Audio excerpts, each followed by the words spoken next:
Good evening, Greg. Hi, good to see you all.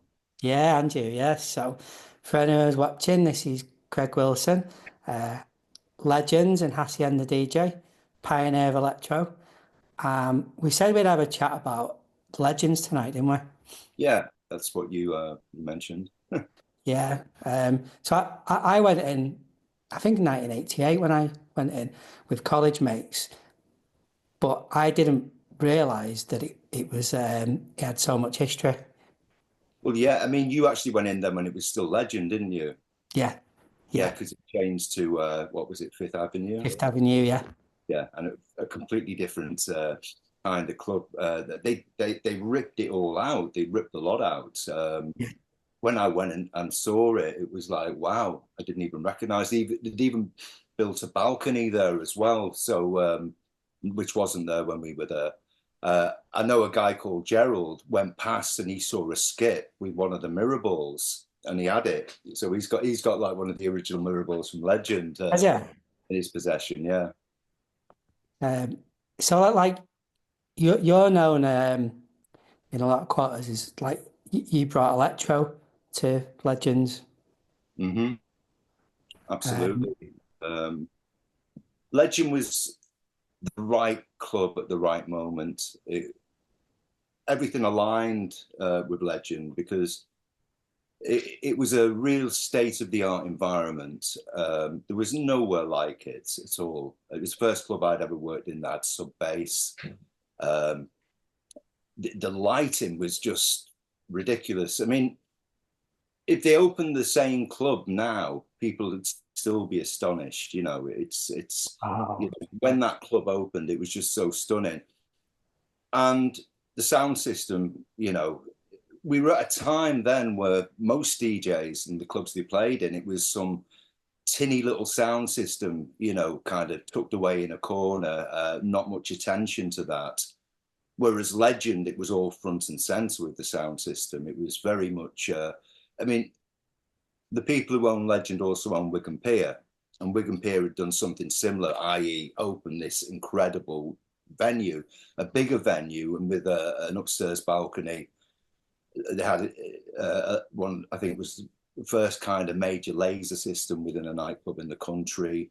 but Um, was that the same people who did like the Northern Soul Wigan Pier who owned it? no, Wigan Casino. Oh, sorry, yeah. Sorry, yeah. Carry Yeah. on. Yeah, So Wigan Casino was still going when Wigan Pier opened, yeah. but the two were like chalk and cheese. One was the old, which was a kind of rundown ballroom with, tinny sound system. What did Colin Curtis say? Um, I can't remember, but he came up with a fantastic quote for it all. Um, Back then, the emphasis was not on the DJ, but once venues like Wigan Pier and Legend and a few other places like the Warehouse in Leeds, Angels in Burnley, in London, Camden Palace, places like that. The emphasis very much then came on the DJ and Yeah. what was coming out the speakers. And so Legend was this environment. As I say, it was the same people who owned Wigan Pier that had opened it. And, you know, it, we also had this music coming through from the States because on the Wednesday night at Legend, it was a black music, specialist black music night. So it was the latest import. So buying your records from Spin In or other sources or whatever. And into this music came this electronic infusion. We won't even call it electro at this point. The sound started to change in certain records. And when there are enough of these records, then people start to kind of bring a term to play. Originally, they said electric funk because there was Yeah. a track by Electric Funk on A Journey on Prelude. And that was one of the early ones. And then more came into play, like Peach Boys, Don't Make Me Wait was a Yeah. huge and Yeah. significant track because it sounded like nothing else. And then Planet Rock, came in May of 1982. I started at Legend in, I think it was around about September of 81. Yeah. And it was a slow process because although it had been successful the Wednesday in the past, under the stewardship of a DJ called John Grant, who was one of the big DJs playing soul and funk, jazz funk, he'd left and they'd opened a night called the Main Event at Placemate 7, which was the old Twisted Wheel. And it was promoted by Blues and Soul and also by Piccadilly Radio. So it had really heavyweight promotion behind it. And it basically wiped Legend out, the Wednesday at Legend that John Grant had kind of been at. He'd left, gone to the Main Event, and the people went with them. And Legend was struggling now. And that's how come I was brought across. I was the resident DJ at Wigan Pier originally, working 4 nights, and the Tuesday night was the jazz funk night. And we made it, you know, a real success of the Tuesday night. It had won the Blues and Soul Awards and things. But I mean, in fact, this was after I'd come to Legend, but it would win the top club award for the North, and Legend came in second. Although I always feel that the Pier was a more neutral venue. It belonged to everyone. So the crowd that came into Wigan Pier on the Tuesday nights, which was the jazz funk night initially and moving into electro funk, they were coming from everywhere: Nottingham, Birmingham, Sheffield, Leeds, Bradford, Huddersfield. They'd all come in on a Tuesday night. It was mad when you think back, you know, and it was predominantly black kids were traveling in. It was a kind of 50-50 audience. I mean, originally there was a black presence, but it was, you know, there were more white people within the environment. That was in the jazz funk days, but as electro funk came into play, that shifted and it became the black crowd in the majority. Yeah. Legend was almost predominantly black. You know, yeah. there were very few white people who came to Legend. You know, there were, you know, the girls, you know, certain people. Stu Allen would have been, you know, one of the early kind of white kids that was coming in there regularly and everything. So, you know, that was the kind of demographic of what was happening within these environments. But Legend, I'd come in to try to salvage the night. They'd given me a chance at salvaging it. I'd been there, I'd seen it, you know, I was slobbering, wanting to work there. It was just most incredible. And it was a slow build up. It took us about 9 months to get it properly going. And it was because we were competing against the Main Event, this juggernaut of a gig that Mike Shaft also did too. And when John Grant retired from DJing to become a harbour master, which, you know, obviously that was a better career move for a DJ at the time, Colin Curtis took over. And so we were like trying to kind of pull back on that. And that happened. And what was really fascinating about it was, as we edged our numbers up bit by bit and got to 200, 300, then we started to pull the Main Event back. But it was a matter of weeks before it went like this. It went really slow, really slow. It got to something like a parity and it went boom. And all of a sudden, there were queues up the road, and this happened every Wednesday for the next, well, I was there for another 18 months. It was just a lockout completely. You know, Legend just became the hub of the scene, you know, certainly within the North and the Midlands, you know, because we were pulling in, as I say, all these people. I mean, people coming even up from London and stuff, but it was a predominantly Manchester crowd at Legend, with people from other cities and other areas travelling in. Whereas Wigan Pier, as I say, there were crowds from everywhere, like Huddersfield could come out mob-handed with 100 people, you know, they could bring a lot of people out. They were a great travelling crowd, fantastic at the all-dayers and everything. So Wigan Pier had Manchester representation, but wasn't Manchester. Legend was Manchester. Legend was very much, you know. And where was the music coming from? Was you getting it from spinning records? Yeah, and weirdly, you know, I was also getting a lot of criticism from within certain quarters of spinning for playing it, you know. Was you? Yeah, I mean, it got really kind of on top at one point because, you know, and I understand it because the people involved in the scene who vested interest in it, who've been involved in it for years, and they saw the black music scene as a certain thing, and now this electronic sound was coming into play that they didn't think had anything to do with black music. They thought there's this computerized thing there, you know, it had no value, it didn't have any soul. That's what they saw it as, and so there was a real rejection of that. And at the same time as that, this is what the kids who are coming into Legend and Wigan Pier are responding to. So I'm playing this music and they're absolutely responding. And so all of a sudden I'm in a real position of power because the two club nights I'm doing, Legend and the Pier, are the biggest nights in the north, you know, and two of the biggest nights in the country. And I've kind of broken through. I was still only, what, 20, I was 21 when I started at Legend. So the peak years, I was 22 and 23. So I was still a, you know, a kid in many respects. But, you know, I'd now found myself in this position of influence, which meant that other DJs in other cities and other clubs, I mean, Ian Dewhurst, who worked at the Warehouse in Leeds at the time, told me how black kids were coming in and asking for certain records. And he was, like a lot of DJs, were a little bit resistant to the electro, but they were being asked for it. He called me that blasted DJ from Manchester, you know, who's playing this music.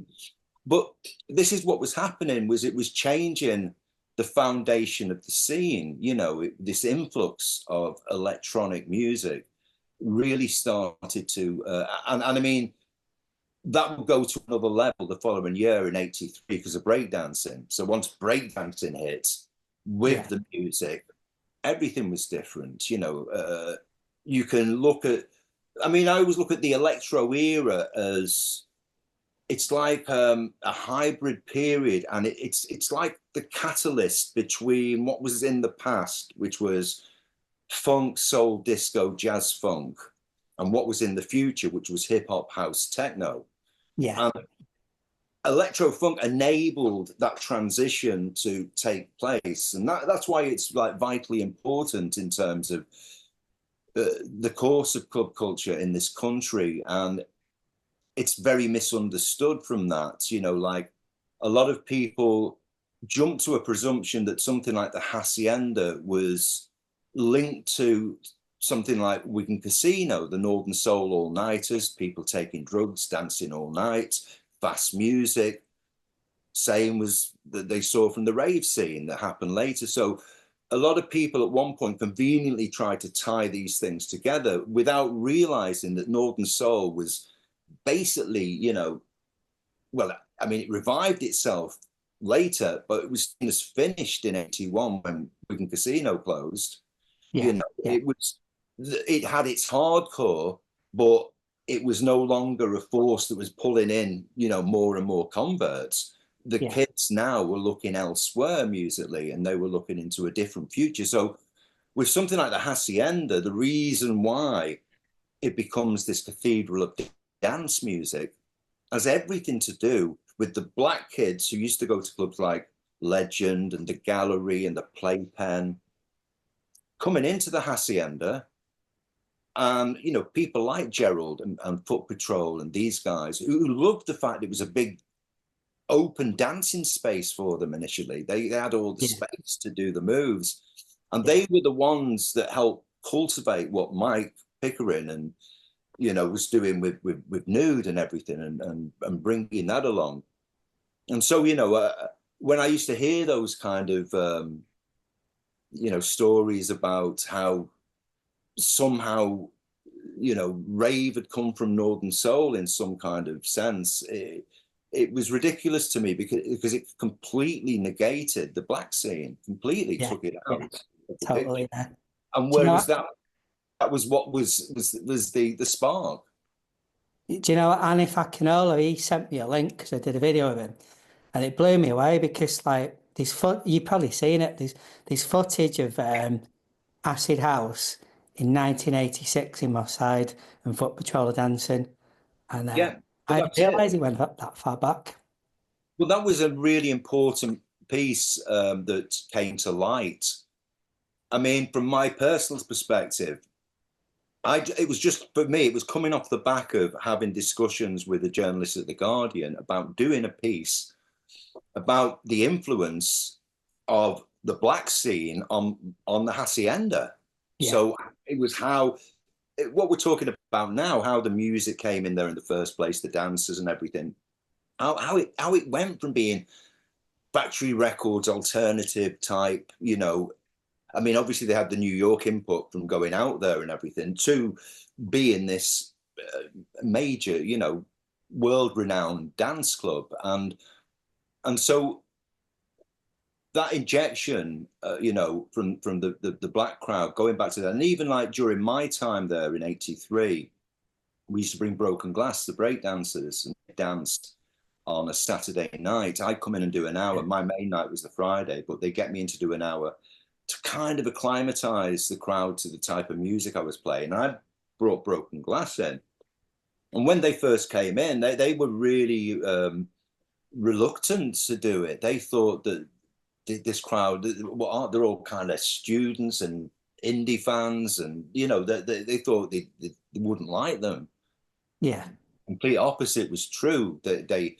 The crowd at the Hacienda fell in love with like Broken Glass and breakdancing in that early initial stage. It was magical at that point in time before the overkill, and so that was like the seeds of the black crowd connecting with the Hacienda and coming across there, and that was what was cultivated.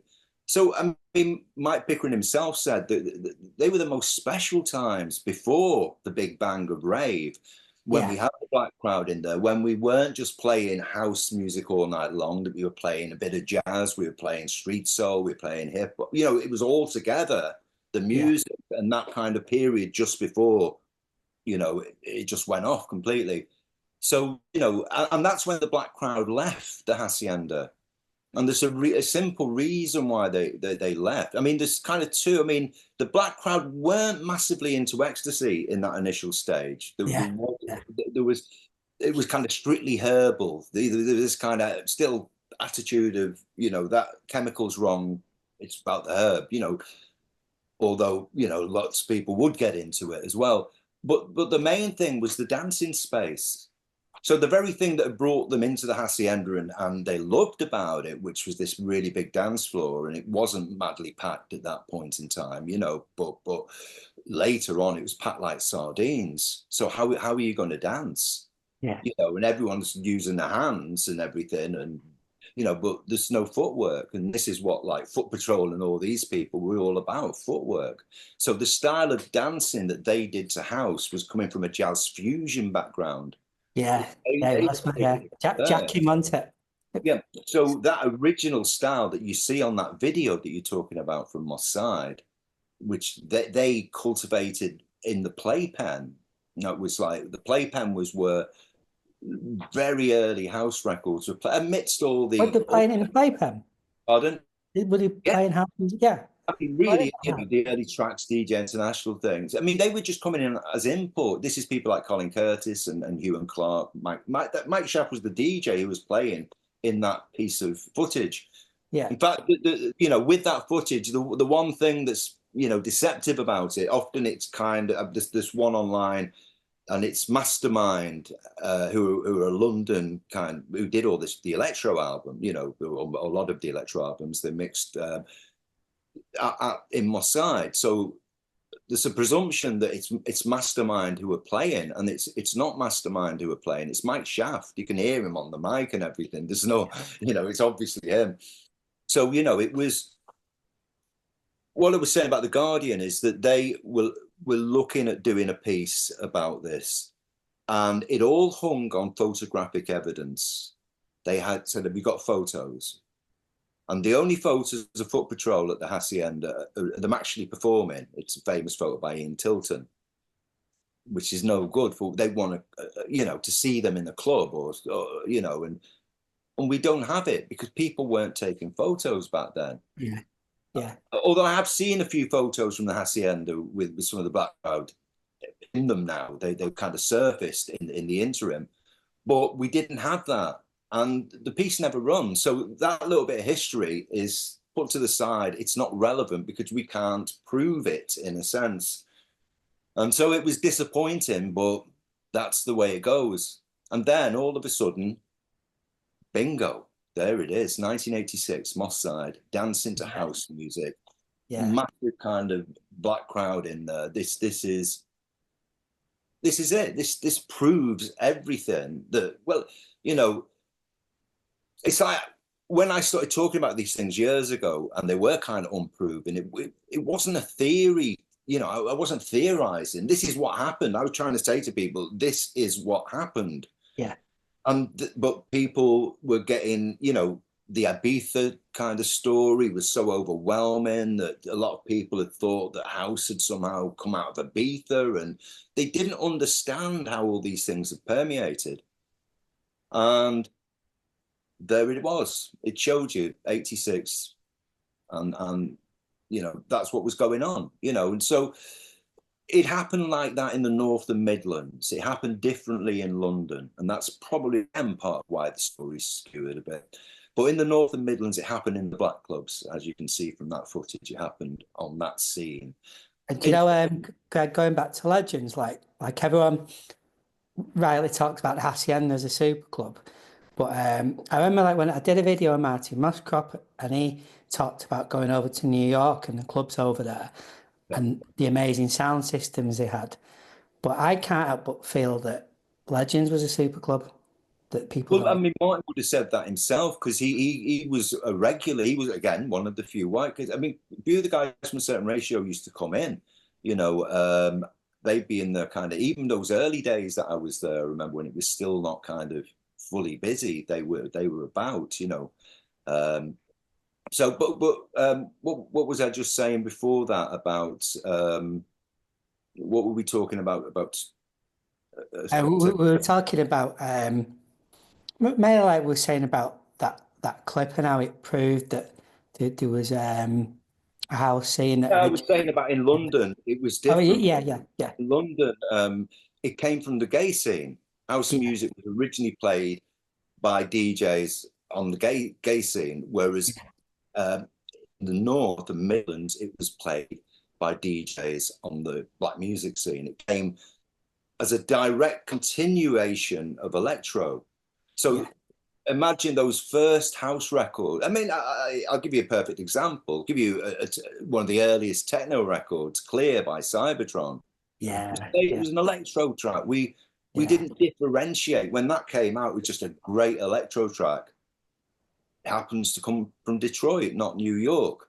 Later down the line, it becomes techno. But at that moment, I mean, it's Cybertron's on the Street Sounds albums, you know, the Street Sounds electro albums. We hadn't differentiated. So this was just another electronic, and that's what electro was to us, or electro funk. It was dance music, you know, of primarily a black or Puerto Rican, Latino type origin in New York, but that was electronic based, you know, that was dance music, was funk based, you know, that was coming from this direction. So it wasn't till later that this is house music. It's like electro at the beginning. I'm saying there's a few records like Feels by Electra, like Time by Stone. I said Peach Boys, Don't Make Me Wait.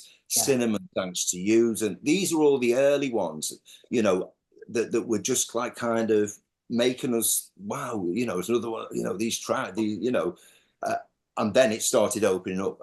I mean, it's quite remarkable. I did like a series of, I call it Top 10 Floor Fillers, where I listed the biggest tracks at Legend over 1982 and 1983. And when you start with 1982, you can still see the jazz funk influence there, you know. And as you go along a few months, there's a little kind of smattering of difference. But you go then to October, dominated with electro. It's it's the dominant force of the music. So things changed. And that's what I'm saying, me being at Legend and in this environment with, you know, this incredible sound system, with this crowd that, you know, is so kind of, you know, great dancers, really into the music, know the stuff and everything. You can't fool them, you know. If they don't like what you're about, they're not there, you know. So they're responding. I'm onto this and they're onto this. And it was this perfect union. And that's what it works best as it's totally reciprocal. You're feeding completely off each other. And that's Do you what think that's your favourite era, Greg? Do you think that's your favourite era of DJing? absolutely nothing compares. I mean, I'm always asked, you know, what's the greatest club you've done? They think I might say, you know, Space in Ibiza or somewhere in New York or whatever. Yeah. And it's like Legend 1982, 83, every Wednesday. Couldn't wait to get there. Couldn't wait. And start with new records, knowing, wow, what are they going to make of this every week? And having an audience that would instantly respond, instantly. Yeah. That they weren't going to stand around and think, oh, you know, I don't know if this, you know, this was right on it. And so, yeah, I was blessed. I was really blessed to be in that environment. And that's why it has such a deep thing with me, and that I've been vocal about it over the years and tried to point people back in that direction. I mean, the whole, when I came back into DJing in 2003, it was all around the fact that I'd set up this Electro Funk Roots site to document this era, because I realized that it wasn't in the history books, that people didn't really know about it at all. And so that was what brought me back into DJing.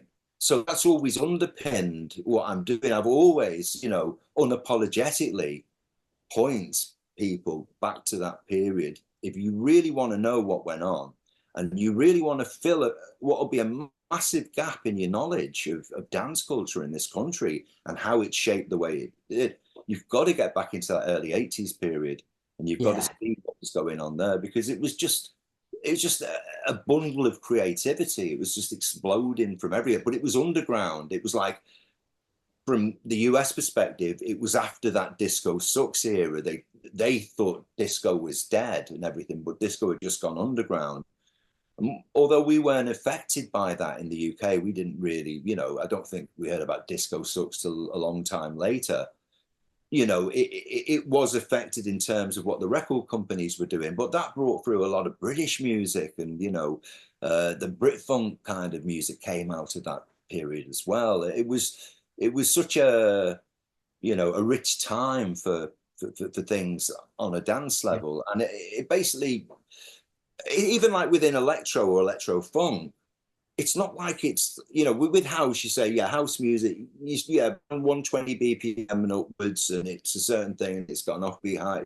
There's a certain formulaic aspect to it.